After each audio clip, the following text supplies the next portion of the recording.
इस्लाम धर्मामध्ये ज्या व्यक्तीला आदर्श मानलेला आहे, मोहम्मद पैगंबर, या मोहम्मद पैगंबराचं जीवनचरित्र जर तुम्ही पाहिलं, या मोहम्मद पैगंबराने वयाच्या 50व्या वर्षी एका 6 वर्षाच्या मुलीशी लग्न केलेलं आहे, आयशा म्हणून जी आहे. एक मनुष्य 50 वर्षाचा मनुष्य 6 वर्षाच्या मुलीशी लग्न करतो, यापेक्षा कोणता अत्याचार असू शकतो? ज्यांचे आदर्श असे आहेत ते काय वागतील?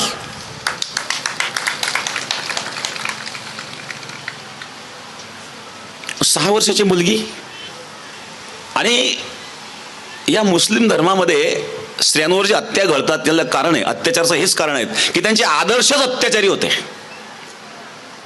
कदाचित कोणी माझ्या मताशी सहमत नसेल, नसण्याचं काही कारण नाही, वस्तुस्थिती आहेत.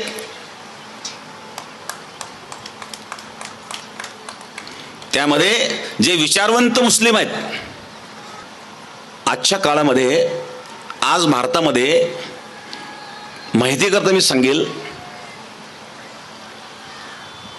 की 1 करोड मुस्लिमांच्या पेक्षा जास्त आकडा आहे की त्यांनी इस्लाम सोडलेला आहे. एक्स मुस्लिम स्वतःला म्हणून घेतात, एक्स मुस्लिम म्हणून एक वेगवेगळ्या प्रकारचे चॅनल सुद्धा त्यांनी सुरू केलेले आहेत. आणि जे मोठे मोठे 10-10, 20-20 वर्ष मौलाना म्हणून जे राहिलेले आहेत, पण त्यांनी जेव्हा इस्लामचा, कुराणाचा अतिशय सूक्ष्म अभ्यास केला आणि सूक्ष्म अभ्यास केल्याच्या नंतर त्यांच्या लक्षात आलं की अन्याय अत्याचाराशिवाय यामध्ये काहीच नाही, त्यांनी धर्म सोडून दिलेले आहेत.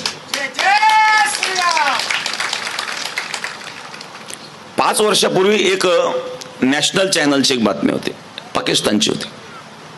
एक मौलाना नॅशनल चॅनलवर रडत होता कि त्यावेळेला त्यांनी पाकिस्तानमध्ये एक घडलेली घटना त्यांनी सांगितली की आज तक 5 लाख लोगों ने इस्लाम छोड़ दिया है. तो रडायला लागला, मैं क्या देख रहा हूं, मैं जिंदा क्यों, ये देखने के लिए. 4-5 वर्षापूर्वीची गोष्ट आहे. पाकिस्तानमध्ये सुद्धा हा आकडा कोटीच्या पुढे गेलेला आहे. करोडो लोकांनी इस्लाम सोडला पाकिस्तानमध्ये. का सोडला? त्याच्यामध्ये अत्याचार दुसरं नाहीच आहेत.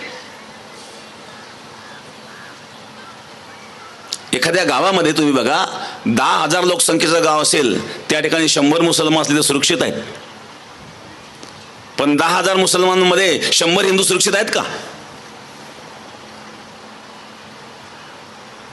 आणि एवढं घडवूनही जर हिंदू जागृत होत नसेल तर याच्यासारखं दुर्दैव काय असू शकतं बरं? किती तुम्ही झोपाळू आहात. जीवनामध्ये आपण मजबूत असावा. कोण काय करते त्याचा कर्म त्याच्याकडं. आपण कोणाला अत्याचार करण्याकरिता संधी देऊ नये.